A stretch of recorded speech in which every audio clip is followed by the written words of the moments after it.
नमस्कार। नालासोपारा पूर्व अचोले रोड स्थित मनपा के अचोले प्रभाग अंतर्गत आने वाले द्वारका होटल अग्निकांड से आखिर कौन वाकिफ नहीं है। 30 अप्रैल को द्वारका होटल में हुआ यह अग्निकांड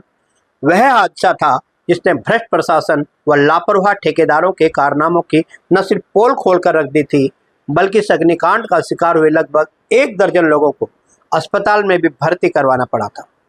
और आखिर तब जाकर उन लोगों की जान बच पाई थी। आप इस भयानक अग्निकांड का वीडियो देखिए।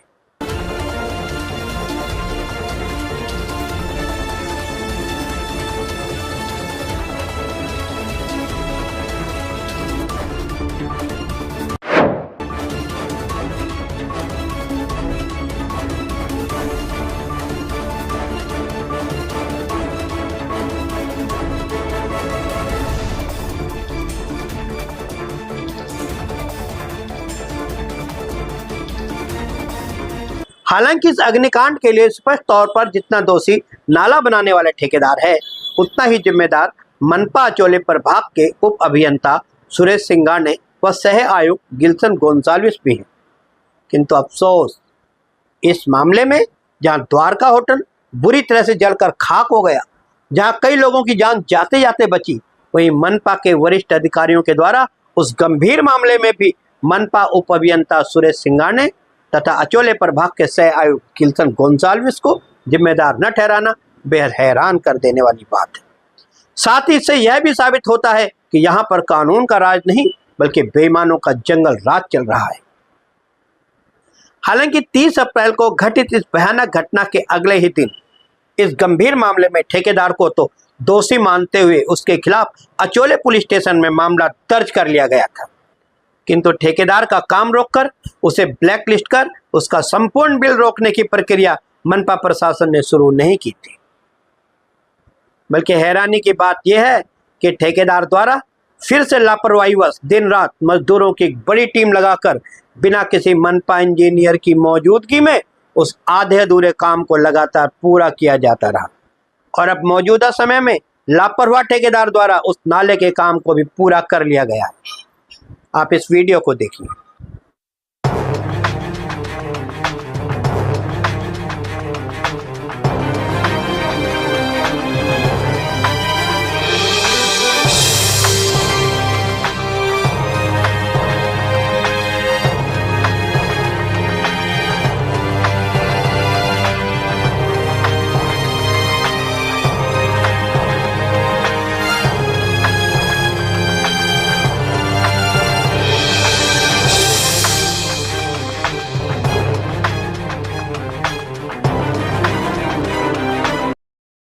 हालांकि इस बेहद ही गंभीर मामले में जितना दोषी नाले का ठेकेदार है, उतना ही दोषी अचोले मनपा प्रभाग के अधिकारी हैं और साथ ही उतना ही दोषी गुजरात गैस पाइपलाइन से जुड़े अधिकारी हैं। किंतु सवाल यह भी खड़ा होता है कि इतने बड़े अग्निकांड के बाद भी इस गंभीर घटना के लिए प्रशासन ने किसी को भी दोषी क्यों नहीं ठहराया। आखिर इन सबको कौन बचा रहा है और क्यों बचा रहा है। वहीं आपको बता दें कि संपूर्ण वसई विरार में गुजरात गैस पाइपलाइन बिछा दी गई, किंतु ये जो पाइपलाइन बिछाई गई है, ये उचित मापदंड के आधार पर नहीं बिछाई गई, नियम कायदों के आधार पर नहीं बिछाई गई। और वैसे भी वसई विरार में तो हमेशा ही कहीं ना कहीं बिजली की जली हुई केबल की रिपेयर, तो कहीं पानी की टूटी पाइपलाइन की रिपेयर या फिर अन्य कारणों से खुदाई का काम लगातार चलता रहता है। ऐसे में कभी भी लापरवाहीवश की गई खुदाई के दौरान गुजरात गैस पाइपलाइन के लीकेज होने से दोबारा द्वारका जैसा भयानक कांड नहीं होगा, इसकी आखिर क्या गारंटी है। और अगर फिर कोई द्वारका अग्निकांड जैसा भयानक हादसा होता है, तो क्या फिर से भी जिम्मेदार लोगों को माफ कर दिया जाएगा जैसे इस बार हुआ था। क्या आपको नहीं लगता कि मनपा आयुक्त अनिल पवार को द्वारका अग्निकांड के लिए अचोले प्रभाग के सह आयुक्त और उप अभियंता तथा कनिष्ठ अभियंता को तत्काल प्रभाव से निलंबित कर देना चाहिए था तथा ठेकेदार का बिल रोककर उसे ब्लैकलिस्ट कर देना चाहिए था। किंतु ऐसा नहीं हुआ, क्योंकि ठेकेदार बहुजन विकास आघाड़ी के एक बड़े नेता का करीबी और विश्वसनीय है। बहुजन विकास आघाड़ी के नेता के करीबी ठेकेदार का बिल रोककर उसे ब्लैकलिस्ट करना ये मनपा आयुक्त अनिल पवार के सामर्थ्य से बाहर है। वही आपको बता दें कि 30 अप्रैल को अग्निकांड का शिकार हुआ द्वारका होटल, जो पूरी तरह से खाक हो चुका था, अब साफ सफाई के बाद फिर से बनना शुरू हो चुका है। वही जानकारी मिली है कि द्वारका होटल अग्निकांड के लिए स्पष्ट तौर पर जिम्मेदार लापरवाह ठेकेदार तथा मनपा अधिकारी व गुजरात गैस पाइपलाइन से संबंधित अधिकारियों ने मिलकर कानूनी कार्रवाई से बचने के लिए संभवतः द्वारका होटल के मालिक से एक समझौता किया है कि मामले को न्यायालय न ले जाकर मामले को यही रफा दफा कर दिया जाए और इसके एवज में द्वारका होटल के पुनर्निर्माण में लगने वाली सभी धनराशि ठेकेदार व गुजरात गैस पाइपलाइन से संबंधित अधिकारी तथा मनपा अधिकारी द्वारा आपस में एकत्रित करके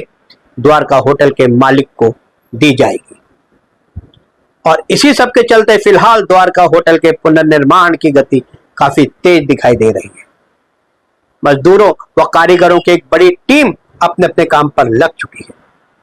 वही उम्मीद की जा रही है कि जल्द ही द्वारका होटल अब नए रंग में और नए ढंग में फिर से लोगों के बीच में होगा। अब सवाल यह भी उठता है कि इतने बड़े अग्निकांड में सही से जांच न कर होटल मालिक से लेकर जिम्मेदार ठेकेदार गुजरात गैस पाइपलाइन तथा मनपा अधिकारियों के बीच समझौता होना और फिर नियम कायदों के खिलाफ द्वारका होटल का पुनर्निर्माण होना, यह साबित करता है कि यहाँ हमाम में सब दंगे हैं, सभी बेईमान हैं, कानून कायदों की किसी को कोई फिक्र नहीं। ऐसा लगता है कि यह संविधान का कानून नहीं बल्कि जंगल का कानून चलता है।